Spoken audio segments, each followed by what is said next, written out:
এরকম motion character কিভাবে বানাবে চলো 1 মিনিটে শিখিয়ে দেই। প্রথমে একটা সার্কেল শেপ নেবে, নেওয়ার পর সাইডের পয়েন্টগুলো ড্র্যাগ করে কিছুটা এইরকম শেপ বানিয়ে নেবে। এরপর কালার অ্যান্ড ফিলে যাবে, গ্রেডিয়েন্ট কালার সিলেক্ট করবে এবং সার্কেল ফরম্যাটে ক্লিক করব। করার পর ব্লু কালারটা নিয়ে নেব।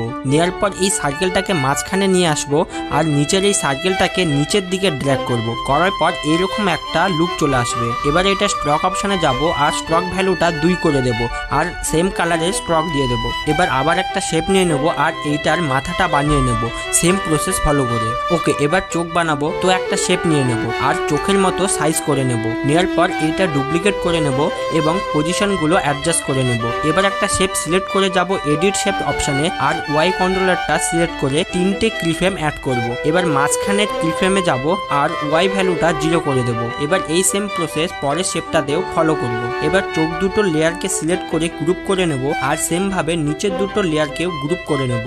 এবার যাব মুভ অ্যান্ড ট্রান্সফর্মে আর দুটো কিফ্রেম অ্যাড করে পজিশনটা চেঞ্জ করে দেব। এবার চোখের লেয়ারটাতেও সেম ভাবে কিফ্রেম অ্যাড করব আর পজিশনটা কিছুটা এইভাবে সেট করে নেব। তো রেডি।